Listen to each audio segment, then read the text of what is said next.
All right, so we got here Marc Mustachio, our business development manager at Kraus Marketing. So I appreciate you coming on today. I appreciate you inviting me on. Yeah, sure. As long as It's a we're not humbling playing pool. opportunity. Oh yeah, humbling meaning like what? Meaning, I always say I'm interested in how people always use this word humbled. well, you have some Like I feel like humbled is like you've had when you get put in your place, then you've been humbled. Well, I think you've had some notable guests on the show. So to follow those notable guests up, I am humbled. Well, I feel like when you say humbled, you should be like, there was a lot of shitty guests, so I'm humbled that you would actually make me compared to these other guests. No, I'd be disappointed that you brought me on. I would have said no.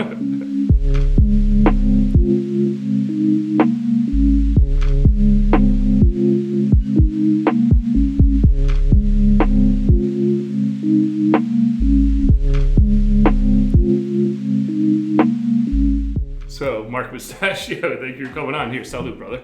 What did you go with? Cheers. I followed your lead with the industrial arts. All right. We'll go next with the Interborough.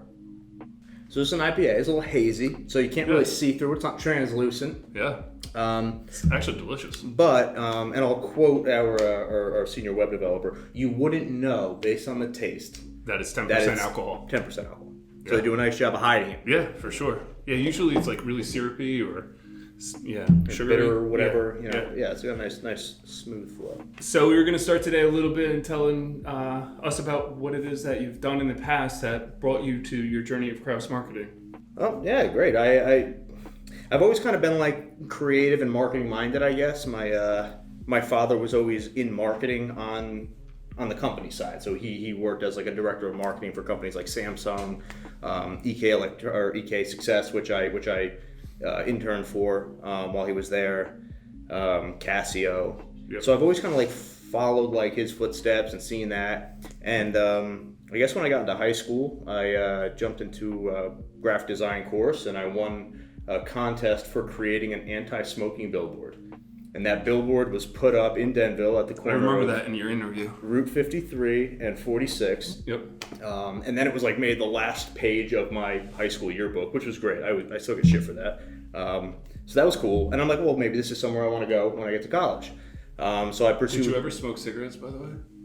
I did not smoke cigarettes. It would just be ironic if you did. It would be ironic, Nick. But no, honestly, I don't smoke any cigarettes. So you had this graphic design course. You had a cool ad, and it's something that sparked you to want to go forward. So what was that? What happened in college? What did you go on to next? Well, so like as you get into college, you're encouraged to kind of choose a major, right? So I chose. It was business administration with a concentration in marketing. So I liked the advertising side of things. I liked the marketing side of things. When I was in college, I interned at a small marketing agency in Clifton. And did kind of new business development activities, kind of introducing them to new companies, reaching out to new companies, and I kind of liked that. And while I was in college, I was actually calling for a job, like to get paid. I was calling alumni and parents of current students asking for additional donations. They called it the Red Hawk Callers. I went to Montclair State University. So between the two of those, I kind of fell into the sales of marketing. Right. So I jumped onto the agency side. When I graduated college, they offered me a position. Okay. And I stayed with them for a few years. From there, I segued to media sales. So actually, local in Morristown, W.D.W.Y.S.W.D and WMGR Radio. Yeah. So I jumped friend over of to Kraus there. Marketing for sure. Yeah.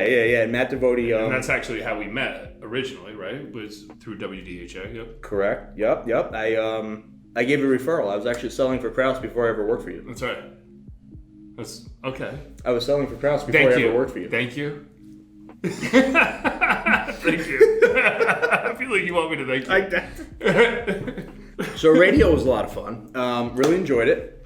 A lot of concerts, a lot of cool things. I was the project manager, the sales manager, the accounts receivable person. I was everything, right? So I managed my accounts from soup to nuts. Right. So much so that I was like in the studio with the guys recording the commercials. I was joking around with one of our project managers earlier this week that I recalled an experience where I was like yelling at a client in the studio. Like, tell me why your sandwiches are better than mine. I'm the competitor. To get him to like give me a passionate response. It worked. So that was cool. And while I was at radio, I actually won like this national sales award that I honestly didn't think I had any business winning. But I was nominated for, it's called the Radio Wayne Street Fighter Award. And different radio stations across the country nominate their sales reps. They choose a handful of finalists, and those finalists are flown out to Atlanta. So I was flown out to Atlanta. I don't think I've ever been to Atlanta. It was a nice place. It really was. We stayed in the center of town. We ventured out like maybe 2 miles at one point to a barbecue spot, Mac's Barbecue. It was great. Which order? They just gave it to you on like a sheet of metal. It was like a tray. Yeah, but what'd you order? I think I had ribs, wings, little pulled pork. So it wasn't that great if you can't remember it. It was a good barbecue place. I just remember the barbecue, the experience. Okay. I bought a shirt. Brought a shirt back. Do you still wear it? No, I gave it to Matt D.W.Y.S.W.D. Ah, that's nice. So you never gave me anything. Matt D.W.Y.S.W.D is old. At that point, I had known Matt for like 4 years. Matt was like my mentor. So you guys are like... You're kind of taking that spot, cool. maybe, Cool. but who knows. I don't need to be your mentor. No big deal. I don't want you to be. So we, I went to Atlanta. Yep. And I rubbed shoulders with a lot of like big wig radio executive guys, like the directors of sales at Hot 97. That sounded pretty cool. Across the country. It was really neat. I was sitting at the table with the president of the company at the time, which was Greater Media. It would later be bought by Beasley, and our station manager, and they called my name, like I won. And I was shocked. I went up, I gave a speech in front of like half the radio industry, and like luckily I had like a little joke prepared, and like it would only make sense like if you were in the radio game, but it was like we always joked around. Right now.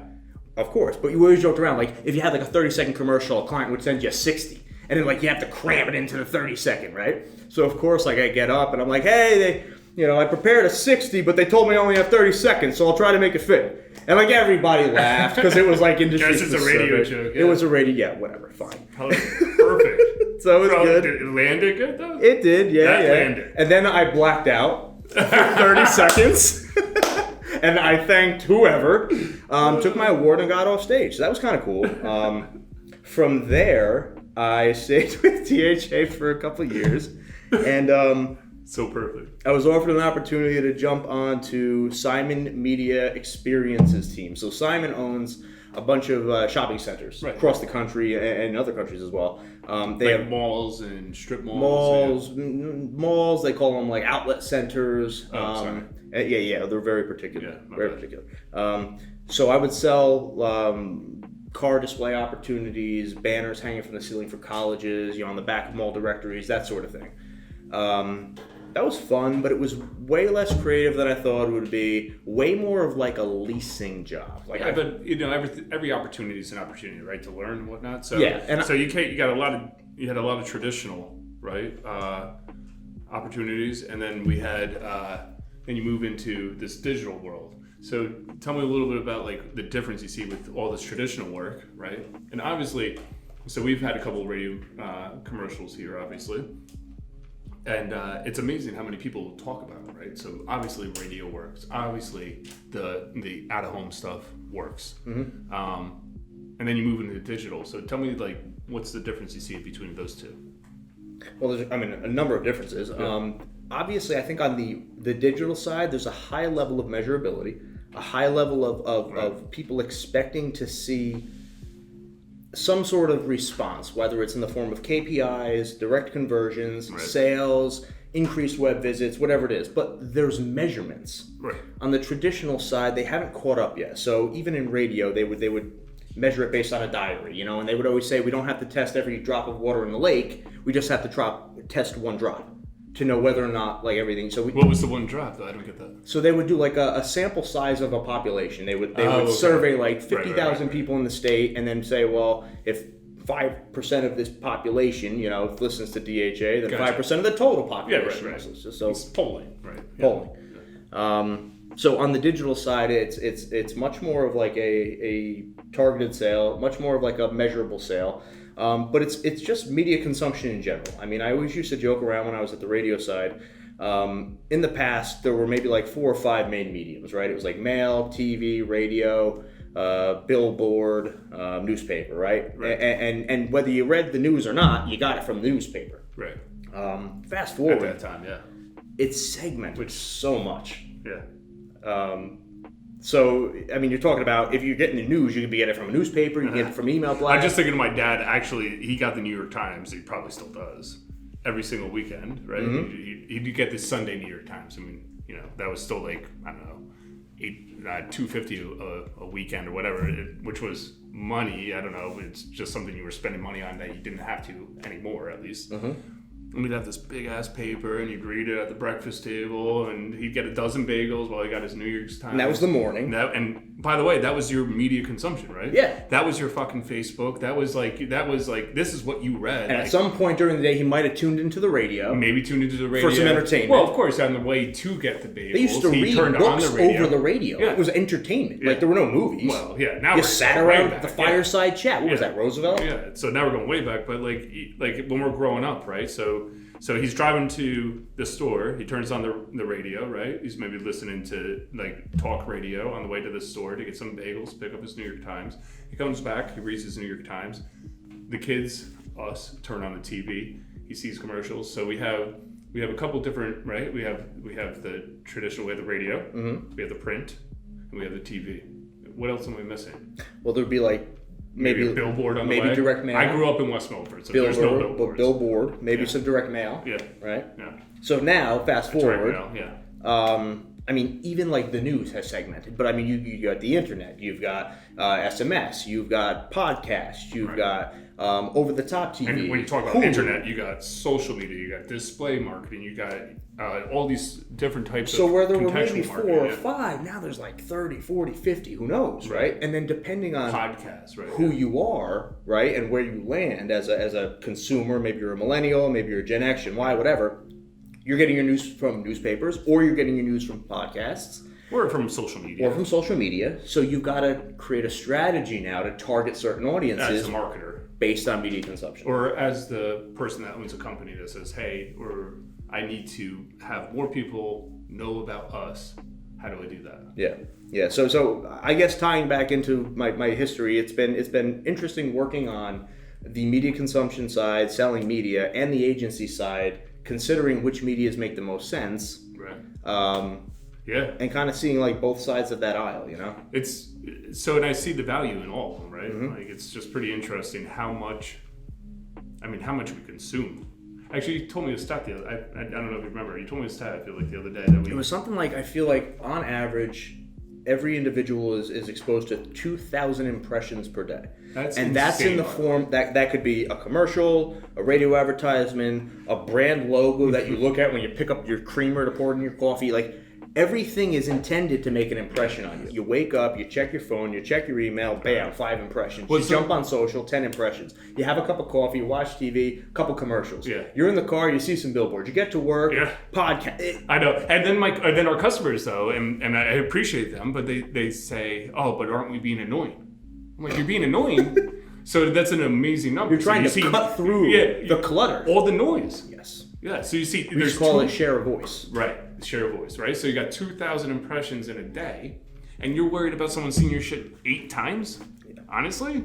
2,000 compared to 8. Believe me, you got to show it many more times than that for them even to remember. We had a funny saying in radio. We'd say, who doesn't want you to do this campaign? Your competitor. Right. So they can keep blasting their messages to your customer. I like that. Yeah. So to kind of jump to a little bit of like personal side of things, we saw you coming in this contraption. What is that? So that's a Onewheel-er. It's called a one wheel. Okay. That's like a thing I feel like older people do. They add letters to shit. Older as in who? Like I don't know, people older than me. Like Walmarts, cool. Yeah. Targets. No, that's my mom. Walmarts. She loves the Walmarts. The Walmarts. Yeah. I like snowboarding, right? So like I always snowboarded, but it's very seasonal, and this past season was horrible. So I actually bought the one wheel as like a supplement to my snowboarding hobby. It's an electric skateboard. It's got one wheel, but I mean, the thing goes up to like 25 miles an hour speed. Tying back into the conversation about like, media consumption and how you discover products or whatever, my buddy actually brought it over to my apartment one time, a kid who I snowboard with, and I rode it around the parking lot, and I showed it to you guys actually in the sales meeting. Yeah. Maybe 6 months later, I ended up buying the thing. Now, during that time, what happened, right? I tried it for the first time. Then I started looking online, reviewing it, visiting websites. Now, because I visited the websites, I started getting retargeted for ads. They started showing up on my social. My buddy came back over. I wrote it again. I really got into it. Now I'm starting to see deals, right? So I buy it. I find a local guy who I can purchase it from. So figure like March 15th, just before this whole COVID thing took grip of the nation, I went out and bought this thing, and I've been riding it for the past 6 months. I put 1,200 miles on it. Holy shit. Yeah, 1,200 miles. So it's interesting. So he brings it over. That's awareness, right? Mm-hmm. So like I'm aware of this product. First time I'm introduced to it, he comes to my house with it. And then the next time you see it is when? Next time I see it is I was interested in it. I started doing some research and found the website. So that's consideration. Because I want to know what the price was. So it's consideration, right? So I'm considering it, right? Now, because I visited the website, I start seeing ads on my Facebook. Right. And that's reinforcing conversations I'm having with him. Which is that purchasing moment. Yeah, right? And now he's probably my trusted advisor, right? He would be a review, essentially. Right. Like, I'm not looking at reviews online, I'm looking at him. So it's important that he's enjoying it. Right, and he's a close friend. Right. And it's funny, now I'm seeing their ads on TV. So it's only reinforcing my belief that it's like, okay, this is a real company. Right. So like after I saw the ads on TV, I'm like, well, that's weird. So when you get it, how do you learn to ride it? So I know that sounds stupid, but like honestly, it doesn't. It comes with a booklet, right? Teaches you all about. And then there's an app. Wait, there's a booklet? There's a booklet for older people. So yeah. Then there's an app. Twice. So you can download the app, and in the app there's like links to videos, like how to mount, how to dismount, how to ride, and all kinds of. And now I'd assume you need directions for that. I'd be lying if I said I watched any of that or read the booklet. I knew what I wanted to do with the thing before I bought it. Like I was riding my buddies. So like I started going to like every like off-road trail reservation that I could think of and just like ripping this thing. It's a ton of fun, man. It's like snowboarding in the off season. I'm going down hills at 25 miles per hour. We have a conservationist nonprofit client who has given me a couple of great places to go ride that I take it to and ride. And like honestly, it's like hiking for me. It's like snowboarding in the off season. I don't know how else to describe it. It's interesting because you talked about the customer journey then, right? So now we're on a customer journey. You're talking about how you see your friend bring it in. You're talking about how then you look it up, you get retargeted, you get reminded. You start justifying whether I should make the purchase, right? This is the consideration and the purchase part of it. And then after you make a purchase, which I think a lot of people make the mistake of is like, oh, well, they bought it. I'm done. That's it. That's it. No, they have to have a great product experience. So those are the apps. Those are the videos of how to use it. Maybe the apps or there's stuff online of where to go and take it, right? There's other videos of using it. There's hashtags of other people using it and what they're doing with it. That's the customer experience, which leads to referrals and a better customer and two things. ROI. So now I've almost become what my friend was to me. So now I'm riding it around the green in Morristown. I'm riding it up and down West Orange, and people are asking me about it. And I'm explaining it to them, and now I would imagine some of those folks are going to go home, Google it, find out more about it, and I was the catalyst for that. Right. Yep. And that'd be the early majority. And now that when you hit that TV, I really feel like now you're getting to. Oh yeah. You're definitely you're getting to that mass. That late majority. Well, majority means mass, right? So early majority, late majority, right? Sense. Yeah. And then it becomes uncool. The other which thing actually is, happened to Facebook. It's going to happen to Instagram. It's going to happen to TikTok next, right? It's every technology that we have out there. It happened to iPhone. It's going to happen to whatever Google uses. I don't even know what they use. How do you guys use them? The other thing is they haven't left me alone. So it's not like, to your point, I didn't make that purchase and stop. Since I made the purchase, I've now bought accessories. I've bought protection gear, elbow guards, head helmet, whatever. I upgraded my tire. Right. I've installed like some performance increasing upgrades, whatever. If the thing cost me $2,000, I probably spent like another $700 on it since I bought it. So it's like the cross sell or the upsell. Right? Upsell, staying in touch with me, showing me about things. I like that. So you've been in sales for a long time. Dude, I don't like that word. Sales. Why is sales such a dirty word? Sales. Tell me why. I heard that a lot. Why is sales such a dirty word? Sandler always positioned it to me that like it was the guy before me that ruined it. The guy who went in before me like ruined it for me, and then like gave salespeople a bad name. Man, here we go. Every time I get someone in this chair, I feel like it should be a couch. So go ahead, tell me a little bit more. I'm your therapist now. No, nothing to tell you. So like I just thought like salesperson. I'm trying to sell you anything. I'm a product knowledge informant. Okay. Or whatever. I don't know. Your job is to make sales, though, right? That's true, but people think of like sales and they think of like a car salesman. Or what's wrong with them? I think of a car salesman. This is a horrible conversation. I'm gonna cut it all out. I think sales is dirty because it carries with these connotations. I don't know. People think it's like they're being convinced or forced or manipulated. Oh, agreed. Okay. So your feeling about sales is that other people's feeling about sales is dirty. And I guess it's based on my own experience. Being sold. I don't sold. You don't want to be sold. I personally don't like being sold to. You don't want to be sold. You want to make a purchase. I want to when I'm buying the Onewheel, I want to be like, I want to get the information when I want it. I want to search it out. I don't want them to push me. I want to I'll make it on my own. Yeah. So talking to salespeople, right? So obviously starting the company, I had to do a lot of sales. I still do a lot of them, right? I always actually had this thing is oh man, I don't want to be a salesperson. So I had the same thing, and then I'm just kind of digging because I'm understanding your direction at it. What made me feel comfortable with doing sales was the fact that people need to understand about the product, about the service, about what it is that we can do for them and contribute to them, and if they want to make a purchase. So we're saying the same thing. I don't disagree. I just feel bad for a lot of people in sales. A lot of people are like, oh, you're selling your... So they say you sold your soul. Become a salesman. It's like, no, I'm just a person that is going out there and telling about a product of a great company, right? So, and I think you have to believe in whatever it is you're selling. Of course. Right? I think you have to have a process. Yeah. And I think, again, tying back into Sandler, I tie into Sandler because I went to DHA, and when I was there, they sent me to 3.5, 4 years and in we Sandler. met in Sandler. And that's where we met, right? Yep. So Sandler always says, create a situation where the customer is convincing themselves that it makes sense to purchase your product. Right. And you're not actually selling to them. The customer's selling themselves. Right.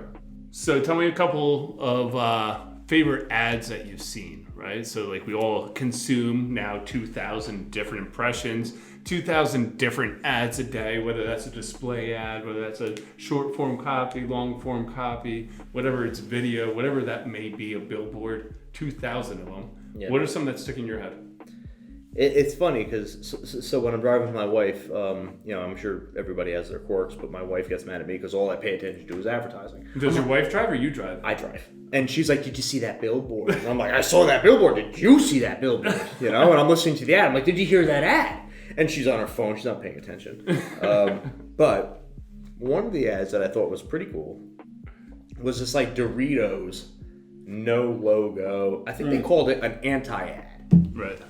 The concept was there's this TV commercial, and then it extended into internet and display and this and that, but they showed no Doritos name. Right. All they showed were branding elements. Right. And even extended beyond branding elements. So branding elements could be they've got the Cool Ranch chips, those are blue. They got the regular, those are red. So they say red and blue bag. They showed a triangle chip. They're right? nacho, aren't triangle they? Chip. They're not regular. Nacho. It's regular is the nacho. Well, that's what you consider regular. And then maybe Cool people Ranch. consider regular Cool Ranch. I don't consider regular Cool Ranch. Well, I don't either. But maybe some people do. They both have names. It's not one is regular. I don't know. It's a matter of perception. Maybe someone grows up on Cool Ranch and this is regular. the regular Dorito. The red one is the alternative. Yeah. That's the weird one. Yeah. You're right. Okay. Anyway. So along with those elements, they showed the cheesy crust on your hands. Yeah, of course. And it was I think at one point they even said color. it's just the cheesy. It's just guilt, a little bit of disgust that comes with those red fingertips. You rub it on your pants or something. I don't know. Anyway, but yeah, and then they were it doesn't. Sorry, you're talking about an advertisement. It rhymes with I'm hungry. It rhymes with I need those. They said that in the ad, and it was it rhymes with I need those, and it's Doritos. But they never said Doritos. There was no brand fucking logo or nothing. It was dope. No brand logo or nothing. It was dope. So I didn't hear the copy in that, or as far as I didn't hear. All I saw was the red bag. Mm-hmm. So as more of a visual person, I saw the red bag. I was like, oh yeah, this is a Doritos commercial. I saw the blue bag. I was like, yeah, definitely Doritos. And then people, like, I would read the comments on the digital ads, like display ads, and it would be like, well, Fritos rhymes with I need those. And I'm like, the fact that you're even commenting is supporting the point. You're branding them. You're helping them. You're right. Yeah, you're right. I know. Anyway. Well, and people get like all caught up in like comments, right? So I love the comments. Comments are fun. A lot of people get caught up in comments, but if there's more conversation about your brand, then the better that you're going to be doing with that specific ad. I feel bad that you're drinking more than me, but you are. Don't feel bad. It's okay. Right? It's 10%. It's just man, like we all have experience. You know, different strains, different So then weaknesses. tell me about this next ad. I'm very excited to hear about it. Are you? I thought you were going to finish. I didn't know if you'd... No, okay, no big deal. Just... You want a napkin? Want a bib? No big deal. So this ad aired during the VMAs. It was actually a L'Oreal ad. I liked it a lot because... And again, the only reason I know about the woman who was in it is because my wife makes me watch How to Get Away with Murder, right? Cool. Before you go forward, just pass me over one of these... what would you like? Yeah, no, let's go Interborough. Ooh. Here you go, sir. Thank you. So my wife watches this sitcom, How to Get Away with Murder. She makes me watch all kinds of stuff. New Girl. I hate it. New Girl's actually pretty good. I don't know. And she watches like the same episodes over and over. I don't know why. It's like, you've watched it. I could tell you what happened in this episode. But she's comfortable watching the same thing. What do you watch? What do I watch Viceland. I watch How to Rob a Bank. Sorry. That's the name of the show. Anyway, so this particular ad was a L'Oreal ad. Okay. And I knew the person in the ad, Viola Davis, because she was on this sitcom that my wife watches. And again, the ad starts during the VMAs with the L'Oreal logo, and then it's a monologue from Viola Davis. And on How to Get Away with Murder, she's a strong female lead. She's a lawyer. And in the monologue on the L'Oreal ad, she's talking about you're worth it. You know, a lot's going on in the news. She makes references to like a lot in like the cultural landscape, you know, things that are happening on a national level. But she's like, you know, no matter what fears you've had, no matter what doubts you've had, you're worth it. And like it tied into her role on that show that I knew her from. Obviously, L'Oreal's slogan is you're worth it. Mm-hmm. And then at the end of it, she's like, you got that?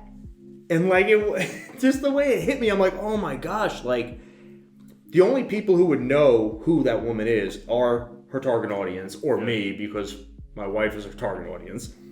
And then it hits you right between the eyes with their brand slogan. That's been their brand slogan for years. Yeah. So tell me what you think that means, though. It pulls at the emotions. I think it just like generates an impression. Like I felt like an emotional response to that ad, and I was like, it's right on point. Like, I think it solidified their commitment and their stance towards those topics, but like also spoke directly to their target. Yeah. And I mean, I was like, well, wow. We talk about that all the time. If you don't make an emotional connection, it doesn't have to always be sympathetic, but if you don't make an emotional connection, whether it's fun, that funny, emotional connection, man. Emotional, pulled like, heartstrings. Yeah. No, it's important, right? Because if the brand can connect with the person or the consumer, then that's the opportunity where they become either a raving fan or at least someone that is willing to consider purchasing your product. Or reinforces what they've already been believing, and they go back and I'm like, that's why I like L'Oreal. Or they make a referral or whatever. Some shampoo. Yep. So those are a couple big brands, and we get to deal with a couple of those as well. Mm-hmm. Tell me a couple campaigns that you've been working on that you really thought were impactful. Well, some cool things that I'm working on right now is a project for a local regional airport. We're actually redeveloping their website. Was it local and regional? Well, it's local because it's close to us. It's regional because they serve a regional area. Sorry. It's okay. It's the beer. I should elaborate. Okay. It's probably about... No, you elaborated. It's like 10 minutes. You double adjectived. You explained very well. It was a great visit. I enjoyed it a lot. So we're developing a website for them. We're also going to do some photography and videography for them, just to kind of like communicate their message as, you know, an accessible. It's not, you know, private flight. It's local Morris County residents who could utilize this, as well as Morris County businesses. You know, corporations who want to send their colleagues or their employees on flights to, you know, whether it's satellite offices or other headquarters, whatever it might be. And sort of making it seem as though it's more accessible to the public than it's seemed in the past. So we're redeveloping their website. We're doing some on-site videography and photography. It's been a lot of fun. I mean, in terms of like going to a client location, watching planes take off and land is pretty cool. Yeah, for sure. Yeah. So that's fun. And so that's one that you're like in the middle of. That's pretty cool. That's one that we're in the middle of. And another one that we've been working with like for a while that was a legacy client is a nonprofit conservatory organization. And it's interesting. So coming into COVID, they had done a number of fundraisers that were always in person. Right. And they did really well. But kudos to them. They were on the forefront of seeing that like a lot of things were going to go virtual. So they pivoted real quick. They tapped us and they said, how could we do some of our fundraisers in a virtual fashion?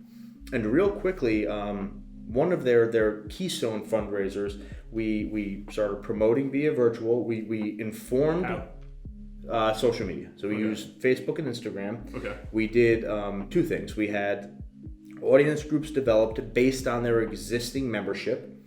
And we also uploaded a list of their emails. So they had emails for their members.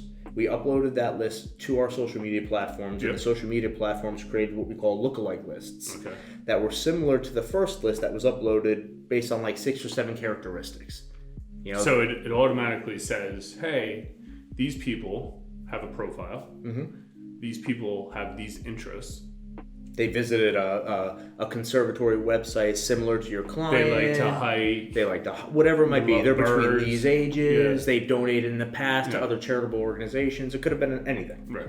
And then we're able to... But then it finds more people like that, right? Yes. Which and is then, the lookalike audience, right? And then because we pay Facebook and Facebook owns Instagram, because we pay them, we're able to show that content to those folks who have never interacted with this nonprofit in the past.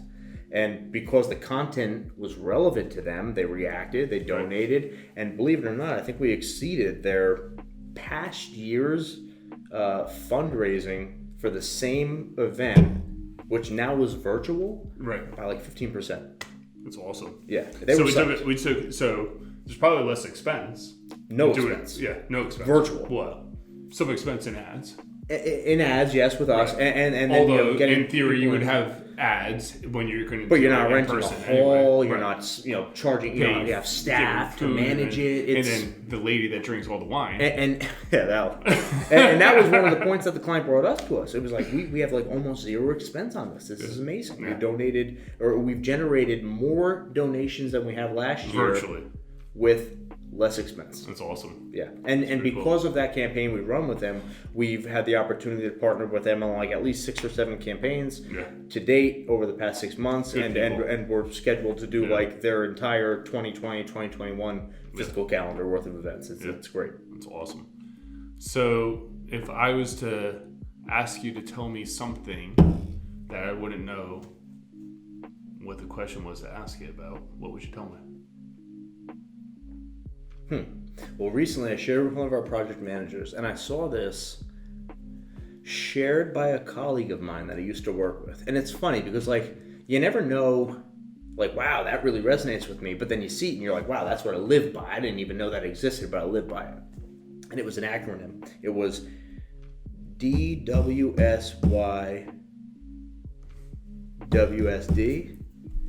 Write it down. D.W.S.Y. D.W.S.Y. D.W. No. S.D. What? D.W.S.Y. D.W.S.Y.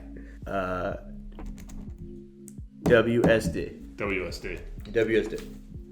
D.W.S.Y. W.S.D. What do you think it stands for? Very simple. Oh, this is a fucking quiz. It's a quiz. I asked you a fucking question. See how I flipped it? That's that was good. That's a reversal. Do what you said you would do. Yeah. Nice and easy. Yeah. Do what you say you do. So, like, I try to kind of, like, embody that. Like, that's it. Do what you say you would do. D.W.S.Y.W.Y.D.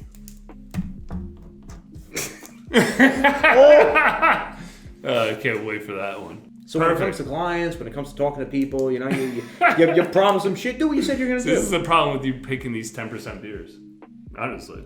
That's the problem. What's wrong? Are you drunk? No, you're good. I'm fine. Are you high? No, I'm not high. That's a different episode.